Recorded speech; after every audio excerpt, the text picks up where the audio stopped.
Hi everyone! Today we're gonna be doing our March setup, but before we do that, let's jump into February and see how it went. February was a weird month. My body's energy level felt like a walking zombie, but my mind was kind of like running a marathon. It was so hard to quiet it down. As a result, most days was feeling a bit crappy and had a hard time keeping up with my journal. For the habit trackers, I added three sections. The first one is the times I slept, the second is the times I woke up, and the last one is the times when I had naps, trying to monitor and see if my unhealthy sleeping habits had anything to do with my mood. On the right hand page, the task list, I changed it up by taping a scrap piece of paper and writing down per week some of the tasks that I wanted to focus on instead of using the Alistair method. Moving on to our goals tracker spread, I found this very helpful. I did add a few things to the spread from the last time you saw it, and I can probably explain this better once we're setting up the March goals tracker spread.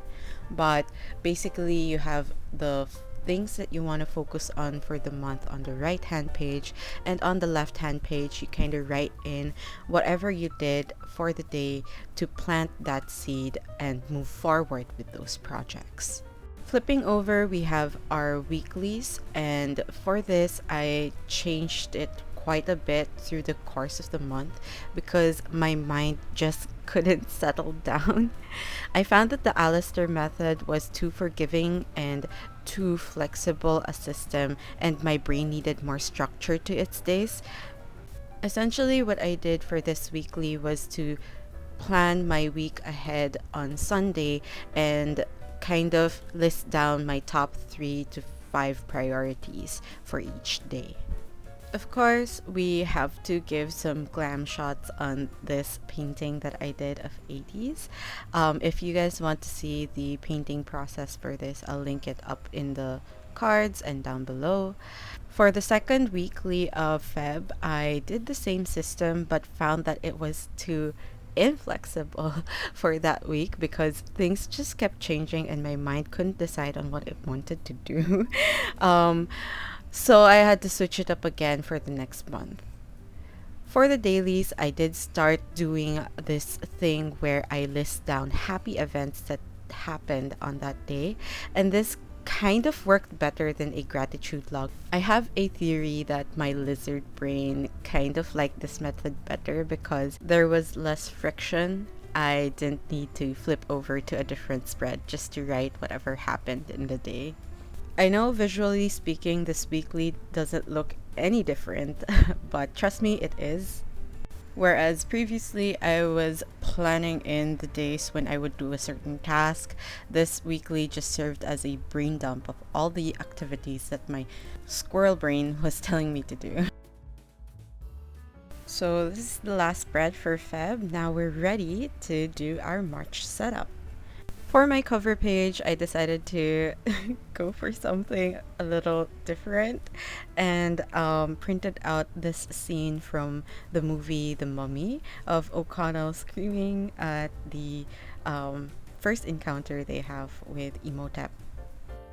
I honestly kind of felt bad and had some second thoughts whether or not I should upload this video because when I saw everyone else's setup, it was spring themed and life giving, while mine is, you know. But hey, this is my bullet journal and I need a little laughter in my life right now. I've gotten a lot of use out of this bullet journal, so it's reaching the end of its life. A migration video coming right up, but because of that the pages weren't laying as flat as it used to, so I used these binder clips I bought from Shopee to weigh it down. Here, as you can see, I'm just using my Elmer's glue stick to paste in the cover image that we chose. As I stick this in, I just wanted to take this opportunity to say thank you for everyone who has subscribed. I wasn't really expecting so many people to be watching my videos, so I hope that I can continue to make content that you guys would be interested in. Comment down below if you have any suggestions, and I'll try my best to accommodate your requests. On the upper right hand page, I put in a mini calendar of the month like I usually do, and hand lettered March using my Fude no Suke brush pen. Once that's done, I grabbed my acrylic block and put in the calendar, stamping it onto the page. The spread was looking kind of empty because the image turned out to be shorter than I expected. So I busted out some washi tapes and decided to go for this one because the black color just went well with the vibe I was going for, and the geometric shapes with gold foil kind of reminded me of those Egyptian hieroglyphics, which suited this movie perfectly. The tape was kind of an afterthought, so the March header was covered up. Instead of hand lettering it again, I thought this would be the perfect opportunity to test out some stickers I've made. Because I didn't have a cry cut, I had to manually cut it with this penknife. And before putting this away, I needed to add in this little joke. I just thought that was kind of funny. Who knew bullet journaling can be so violent? As I struggle with getting this sticker off, I wanted to put the idea out there of offering this sticker sheet as a freebie for you guys. Some people have been commenting on how nice my handwriting was, and I thought that maybe sticker sheets would be a good way to make bullet journaling more accessible and appealing to other people. So comment down below if you guys are interested in that. Flipping over to the next spread, we have the monthly overview, and I am trying a calendar layout this time. Usually when I use the chisel tip of the mild liner, I get a few gaps or just uneven lines, so I was so happy with the first one that I laid down. And then on the second try, yep, that happened. I tried my best to salvage the situation using the bullet tip nib, but at that point I felt like I was making it worse, and I could care less. For the rest of the lines, I just used my pencil to draw in the boxes. Along with the monthly sticker set, I also made this one, so I decided to give that a go. And here is a clip of me struggling with this penknife. Most of the footage for this section came out blurry, so I had to cut out a lot, but that's alright, it's kind of boring. Moving on to the very satisfying hand-lettered March with my Fude no Suke pen. And if you're not already satisfied with this view, here is a close-up. There was still some space at the right side of the page, so I decided to use it for any events that might come up. Friend calls or work commitments that might unexpectedly get scheduled throughout the month. At the bottom section of the page, I treated it as a mini dashboard of all the projects that I'm working on for March.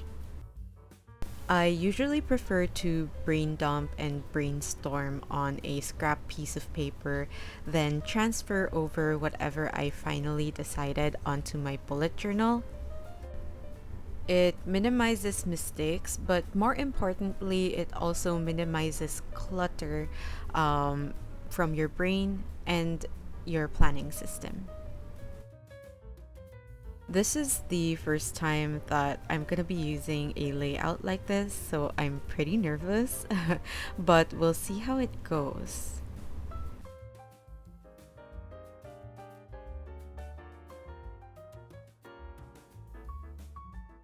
The next spread is my goals tracker, and I honestly don't know how to explain this, but it does work well for me, so I'm gonna try. On the left hand page, we have just the header for goals tracker, and then vertically you write down the dates of the month, and then just like a habit tracker, you put signifiers that represent each goal or project that you're trying to move forward with. For example, here I have F for freelance, E for Etsy, YT for YouTube, D is for decluttering, and GR is for graphic recording. And all these signifiers represent things that I want to take action on a weekly to daily basis. As you go about your month, you can put an X mark for every day that you accomplish something for your freelance work or your YouTube channel. And then on the vertical calendar layout, you can journal about what specific task or activity you did to move forward with that project. If you're confused, I can probably make a dedicated video just to explain the system, because it's something that I've never seen anyone do before. And for the right hand page, this is a new addition, and I just called it a weekly breakdown, and I'm just gonna transfer over the list of activities I listed down on my projects dashboard in the monthly overview, and break it down per week instead of per project. For March, I'm gonna have to be more conservative with how I use my pages, because this journal is nearing the end of its life. Wait, hear this. Very satisfying. I'm gonna be using a layout I saw from Plant-Based Bride. Basically, you create a faux Dutch door by folding in the middle page of your weeklies so that you can see the rolling tasks that you have for the week. Because I was feeling extra creative, I added in the same black washi tape I used for my cover page. And that's about it. Here is the final flip through of our March setup. Thank you so much for tuning in. Comment down below if you guys would be interested in freebie sticker sets. I do have a few videos lined up for you guys, so keep an eye out for that migration process as well as a mini Shopee haul. Hit that like button and subscribe. Click the notification bell so you don't miss future videos, and I'll see you in the next one. Bye!